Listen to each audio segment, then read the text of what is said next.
It was strange, she realized, as she turned towards the teacher's quarters, how tired she had felt, and now, as the realization that she had her link hit her, as if a gleaming golden arrow was pointing the way from problem to solution, and how light her head felt now. Here was the link. She entered her own room and pulled back her desk to where she had hidden Mysterious Mythology.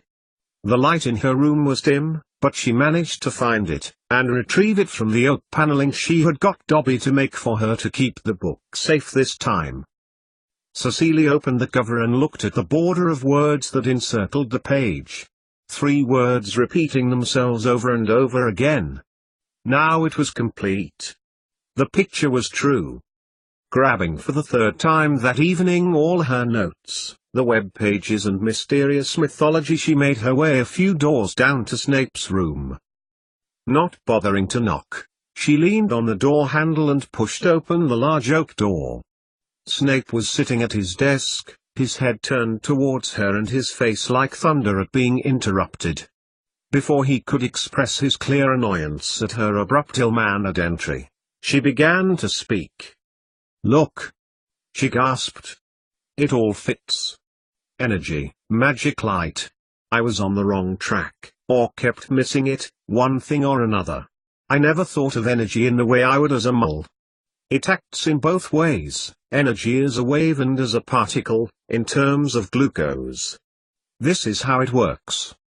She hurried over to where he was sitting holding the book, his look of indignation passing her by as she slapped the heavy volume onto his desk. "What, Mrs. Frobisher? What are you babbling on about?" She looked at him in disbelief. "Look, I know it must be to do with the work, but please, slower." He gestured to his bed, indicating for her to sit on it. Cecilia glanced at it, and sat, taking a sigh of relief. "Energy," said Cecilia. "It fits. Like I explained yesterday, it was one of the possibilities I had been considering. But we weren't getting anywhere." Snape nodded. "And you were going to look at the endocrine system, Cecilia. I have managed to obtain the blood for our analysis." Yes, she said in excitement. "And it'll work too. All of it will. But only when you consider energy being able to act as both a wave and a particle in wizards. Our scientists got this too. Rutherford. Boer. Then Einstein proposed a relationship between the mass of something and an associate amount of energy." She paused, taking her eyes off him for a moment. Raymond Lully had a start too by working with these scientists, but no one had ever linked these factors before. It was entirely radical. If he'd had time though. She looked at him again, face to face. "Your magic comes from you, yourself. It has to. That's the reason why I can't do it." She tapped her notes frantically. "By some sort of metabolic, cellular process, energy and light combine to form magic. Wave-particle duality. E=mc². The M doesn't stand for mass. It stands for magic." A look of realization spread across Snape's face as he glanced down at the notes.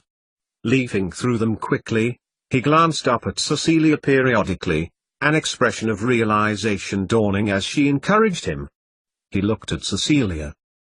"The energy dot behaves as a wave dot, as in Expelliarmus or Accio, acting on the matter itself dot as dot vibrations?" He looked up at her incredulously, speaking the words aloud. "Waves. And when you use spells like Engagio or Feriverto," she continued, buoyed along by the velocity of her thoughts, "the energy acts as a particle, a packet that interacts with the very DNA itself, changing the size or even the very nature of the body upon which the spell is cast." Snape looked between her manuscript and her shining eyes. The only exception being blood corpuscles, red blood cells. In mammals they contain no nucleus, no DNA, so they cannot be changed. Which is why Harry's blood was needed by Voldemort last year to bring him back to life. She smiled, and a weight of understanding, all knitted together for now, was cast from her exhausted mind onto the very pages that Snape was holding. Which also explains why you get mole-born wizards, and squibs. It's no wonder blood is so important to you, to wizards. Severus. Being a wizard really is in the blood. Gods, said Snape, looking at her incredulously. I can scarcely believe it. You know what this means, Cecilia. She looked back, and shook her head slightly. We're close, he concluded, throwing the notebook onto his desk. What we have here is the key, the link. This science of yours has actually brought wizards and muggles together. We need to test it, but if I'm right then I'd say so. It shouldn't take long to come up with a potion that can subdue Harry's powers long enough to cause Voldemort to be defenseless. That's the link, she added, hugging him. Caught off guard, he hugged her back, holding her against his body for a few moments. Cecilia smiled, considering the hypothesis again. Suddenly he coughed and abruptly let her go. My apologies, Cecilia, he said, stepping away from her. She snorted. Severus, she said reproachfully, I think we're long past that. Anyway, I know you're as overjoyed as I am, no matter what you say. And now we have it, I can refine it with you over the next few weeks. And you can incorporate it into a potion for Harry. Cecilia put her hands to her head, weariness overcoming her like a strong wave, out to sea, building far away, but its effects were being felt. She really must go to bed, she thought, and the very idea just seemed so funny. And your cause for laughter? Asked Snape, coolly. Relief, she said, between the odd waning burst of mirth. Can't you feel it? You must do. You appreciate what we've done. She yawned. We're the first people ever to understand it. The implications of this are unprecedented.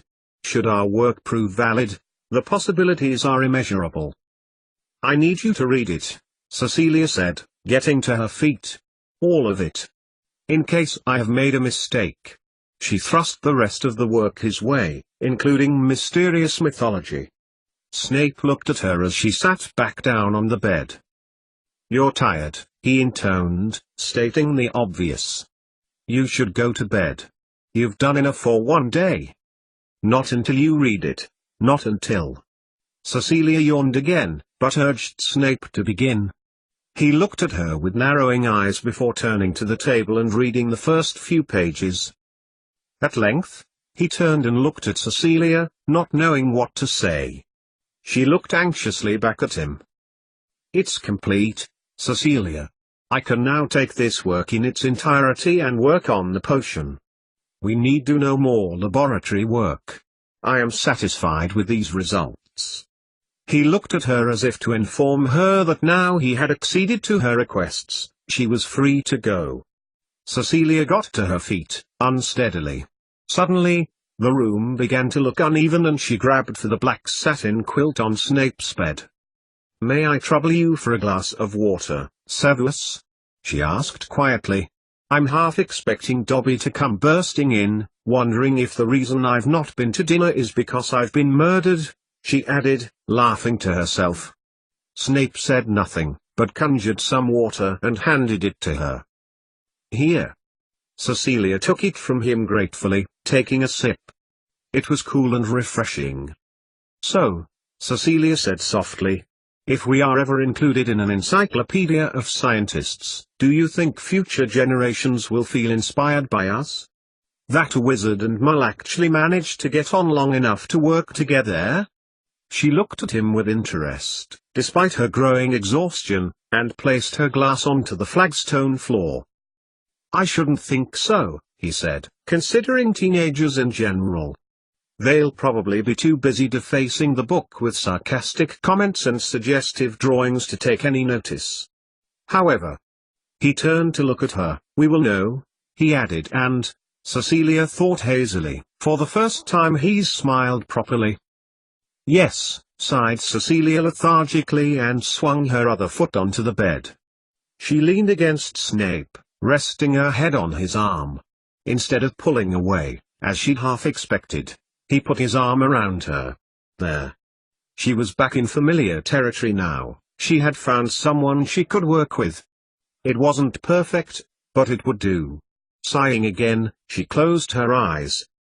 When she would awake in Snape's bed the next morning, she would have no idea that he lifted her gently into it and had folded the covers over her.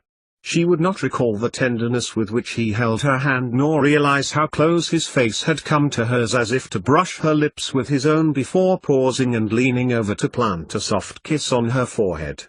She would not know of the gentleness with which he stroked some stray hairs from her cheek, nor see him sitting at his desk to begin on the huge notebook she had laid on it earlier, glancing over every so often as she moved in her sleep. She wouldn't remember those things, but the two students, hidden from view under an invisibility cloak, having watched the scene unfold with increasing incredulity and horror, certainly would.